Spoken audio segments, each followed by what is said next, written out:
and I see the truth.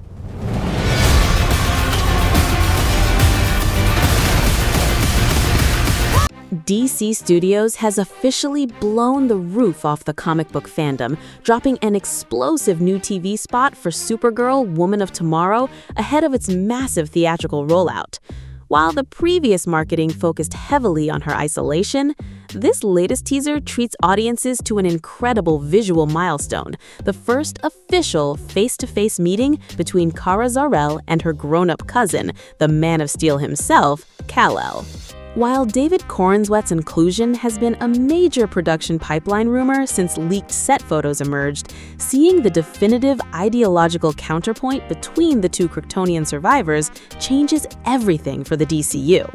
Today, we are keeping it real and dissecting every frame of this fresh look, breaking down the grotesque non-humanoid redesign of the villainous Krem, parsing the tragic narrative burden driving Kara's journey, and confronting the massive online controversy surrounding the Silver Age aesthetics of her brand new Kryptonian spacesuit.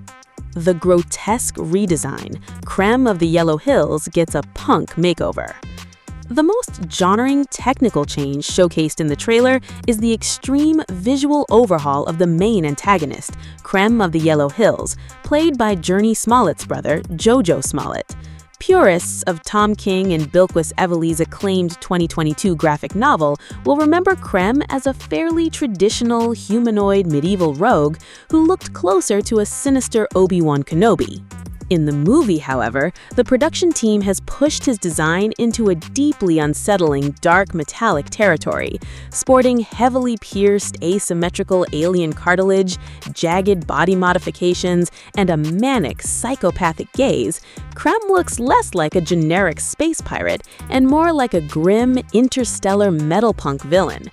This grotesque aesthetic choice is deliberately engineered by director Craig Gillespie to evoke an immediate sense of institutional repulsion from general audiences, shedding any relatable human features to emphasize the raw, unpolished cruelty of the character who sets the entire plot into motion by firing a poison arrow straight into Kara's loyal companion, Krypto, the superdog.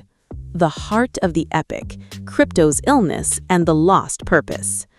While early leaks suggested the film would operate as a simple, straightforward adaptation of Ruthier's quest for vengeance, the new footage confirms that Krypto's biological crisis is the literal ticking clock driving the screenplay.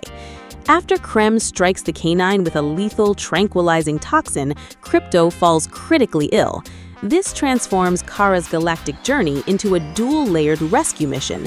She isn't just protecting a young alien girl across lawless territory, she is frantically hunting down an off-world antidote to save her dog's life. This intense, trauma-bonded setup beautifully establishes the DCU's structural baseline for Supergirl, tracing her evolution from a hardened, cynical anti-hero into a definitive symbol of hope.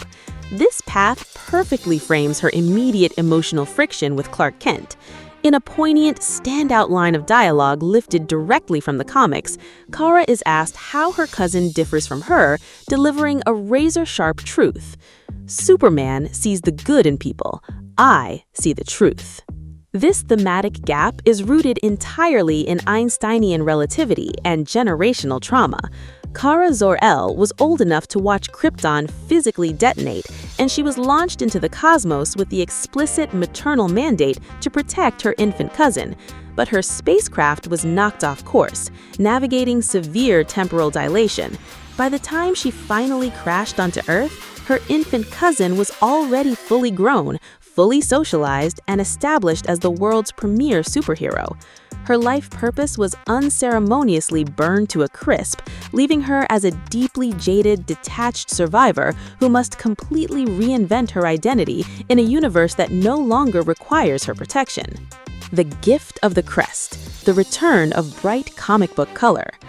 Adding massive narrative weight to the production, a secondary teaser dropped concurrently, revealing a brilliant, highly meta interaction where Clark Kent officially gifts Kara her signature red and blue uniform. Looking directly at the bright fabric, Superman delivers a wonderfully earnest Silver Age line of dialogue. I know it's very colorful, but it's just so everyone knows we're the good guys. This line functions as a definitive creative thesis statement for the entire DCU architecture, signaling an absolute departure from the washed-out, desaturated, dark, and realistic superhero registers of the past decade. The film openly embraces the unabashedly vibrant, corny visual grammar of classic comic book panels. Historically, villain killers are mapped out as direct chromatic opposites to heroes, much like Spider-Man's primary reds and blues clashing against the greens and purples of the Green Goblin or Electro. Here, the DCU is utilizing hyper-saturated primary heroism to draw an objective line in the sand. The heroes are unashamedly colorful, transforming themselves into open targets to shield innocent civilians, while the cosmic villains hide within the muted, monochromatic shadows of the underworld. The spacesuit controversy, retro Soviet realism versus Snyder's battle armor. This bold visual direction has triggered an absolute visual war across online forums regarding Kara's bulky, retro-futuristic Kryptonian spacesuit. Toxic corners of the internet have aggressively clowned on the design, unfavorably comparing its practical, bubble helmet shape to the sleek, skeletal, biomechanical battle armor worn by General Zod's military contingent in Snyder's 2013 Man of Steel. Kryptonian aesthetics, practical evolution, production design era, visual aesthetic style, narrative alignment. Snyder's Man of Steel 2013, heavy, sleek, skull-like dark military exoskeleton, ruthless, weaponized fascist conquerors, Zod's unit. Gunn's Supergirl 2025, retro-futuristic Silver Age Soviet space race utility, displaced exploratory civilians, visual nod to Laika the space dog. This bad faith criticism completely skips past basic narrative context. The armor in Man of Steel was engineered for an elite fascist military junta executing a terraforming invasion. Kara Zor-El's spacesuit in Woman of Tomorrow is a relic of exploration, deeply inspired by the practical, utilitarian design grammar of the mid-century Soviet space race. The aesthetic frames a beautiful historical parallel to Laika, the tragic Soviet space dog who became the first living creature to orbit the Earth. By surrounding Kara and Krypto with this distinct retro cosmonaut production design, Gillespie seamlessly bridges the gap between Silver Age science fiction and grounded emotional storytelling. The DCU isn't interested in recycling the sterile robotic designs of the past. They're delivering a colorful, deeply human space opera that honors the source material page for page. Supergirl, Woman of Tomorrow is tracking toward a legendary landing, and the countdown to the premiere is officially live.